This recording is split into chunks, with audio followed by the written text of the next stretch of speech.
Hello guys, hello, happy independence day. बहुत बहुत शुभकामनाएं आपको स्वतंत्रता दिवस की।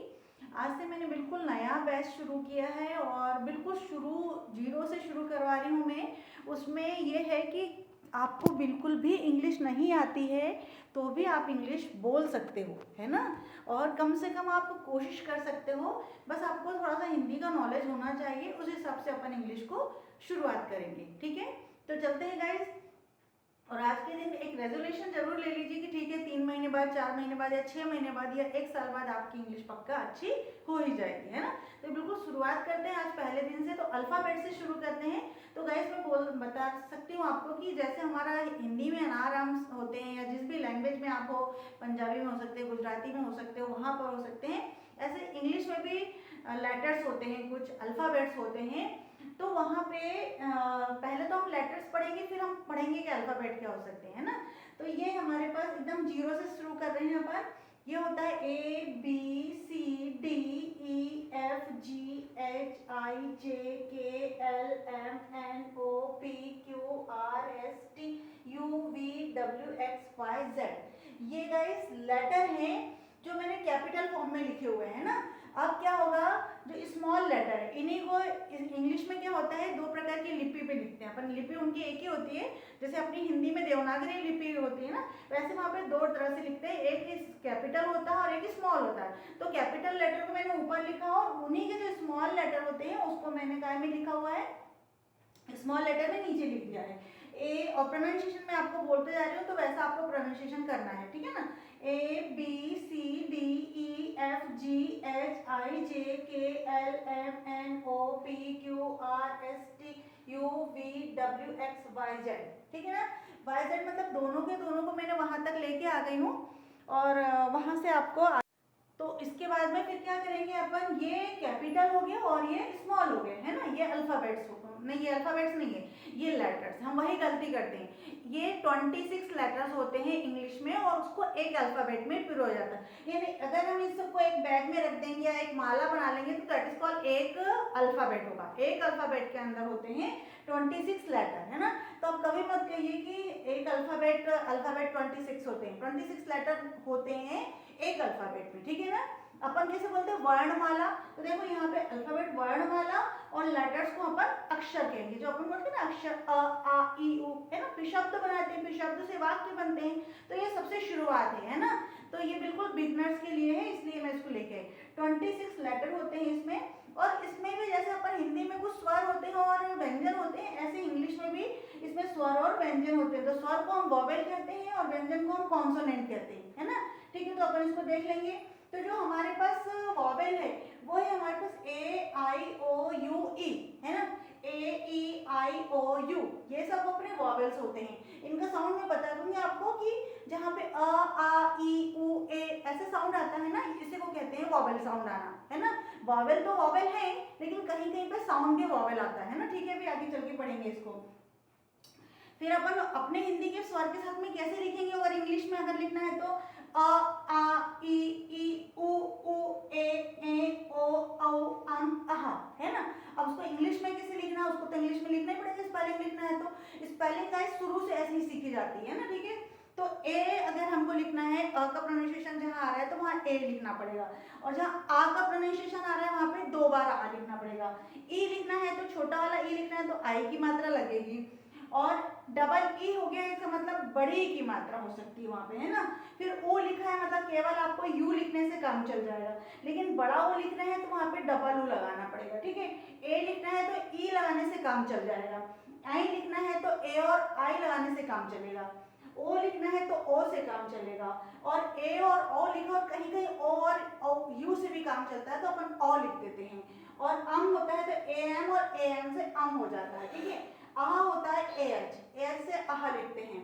अब हम कॉन्सोनेंट पे भी ध्यान दे देते हैं क्योंकि कॉन्सोनेंट भी उतने ही जरूरी है स्पोकन इंग्लिश में या ग्रामेटिकल इंग्लिश में जितना हमारा हिंदी की वर्णमाला थी, ठीक है ना।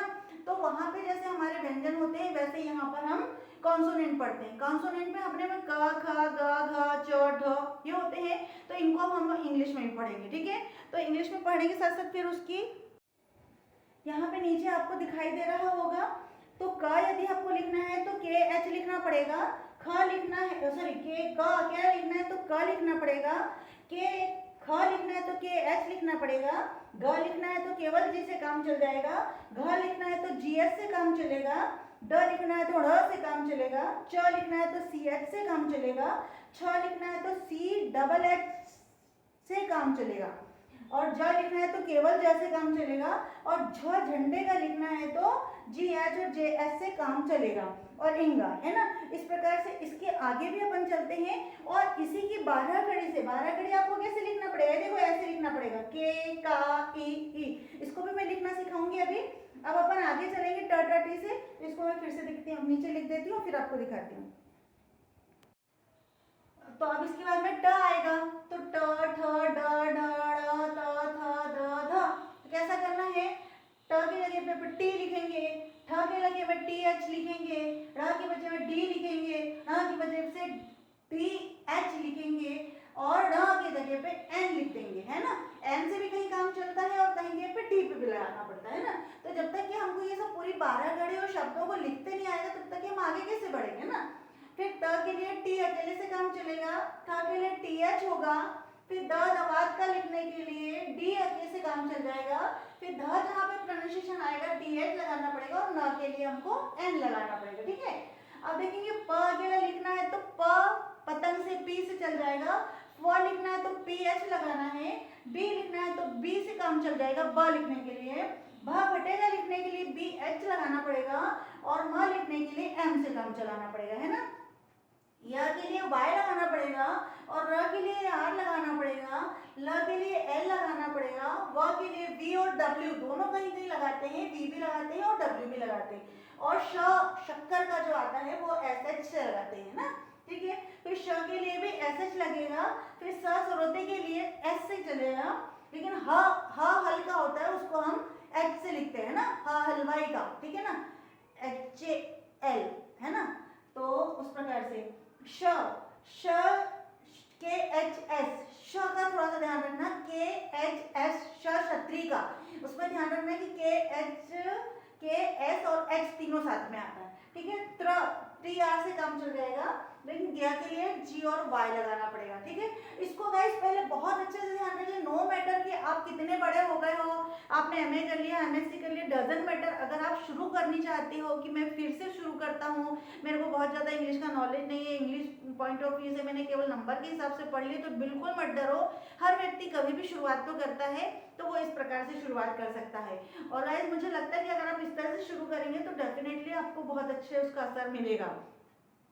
अब देखेंगे अगर हमने वर्णमाला पढ़ ली है, अल्फाबेट से पढ़ लिया है, लेटर पढ़ लिया है, लेटर सारे के सारे याद हो गए हैं, उसके इंग्लिश में याद हो गए हैं, तो फिर हम मात्रा पे आएंगे। अब मात्रा भी तो लगाना, अगर हम सपोज सिंपल अमन लगाएंगे, पवन लगाएंगे तो सिंपल हो गया, लेकिन अगर आपने कुसुम लिखना है, अस्मिता लिखना है, दिव्यानी लिखना है, तो फिर कैसे करोगे, तो मात्राएं भी आनी चाहिए। तो मात्राएं लिखने के लिए क्या करेंगे, एक अकेला अ रहता है, हर जगह अ का प्रोनाउंसिएशन लगाना जरूरी नहीं है, एक कॉन्सोनेंट को सपोर्ट करने के लिए ए लगाते हैं, अदरवाइज नहीं लगाते, ठीक है। तो इसमें चल जाएगा, हर कहीं नहीं लगेगा, जब धीरे धीरे आप प्रैक्टिस करने लगो तो वो खुद बन जाता है कि कहाँ लगना चाहिए और कहाँ नहीं लगना चाहिए, ठीक है। उसके नियम फिर आगे और पढ़ लेंगे। फिर आगे मात्रा लगाना है तो 2 आ लिख देंगे, फिर छोटी की मात्रा के लिए आई लगाएंगे, बड़ी की मात्रा के लिए डबल ई लगाएंगे, ऊ की मात्रा के लिए ऊ लगाएंगे, बड़ा ऊ की मात्रा के लिए डबल ओ लगाएंगे, ए की मात्रा के लिए ई अकेले से काम चलेगा, ए की मात्रा के लिए ए और आई ए बोलते ना ए, फिर ओ की मात्रा के लिए ओ अकेले से काम चलेगा, औ की मात्रा के लिए ए ऊ होगा, और अम की मात्रा के लिए ए एन होगा, ए एन और ए एम दोनों हो सकता है ना। अम की मात्रा के लिए ये हो जाता है ए एम और ए एन, हाँ दोनों का काम चलेगा, और आहा के लिए हो जाता है ए और एच हो जाता है ना। यहाँ पे देखो अम और आहा हम इस प्रकार से दोनों को लिख लेंगे, ठीक है। तो इस प्रकार से गाइस अगर आपको अब आपको 12 खड़ी पे आना चाहिए, तो 12 खड़ी को आपको इसी पैटर्न में लिखना पड़ेगा कि पहले के है तो के डबल ए लिखना पड़ेगा, के डबल ए के बाद में की होगा। जैसे सपोज मैं एक लिख करके बताती हूँ आपको, तो इससे आपकी प्रैक्टिस अच्छी हो जाएगी। जैसे क लिखना है तो हो जाएगा के ए, का लिखना है तो हो जाएगा के डबल ए, ठीक है। की लिखना है है छोटा ई की तो के आई, फिर बड़ा ई की लिखना है तो के डबल ई, ठीक है। छोटा ऊ की कू लिखना है तो कू, कू हो जाएगा।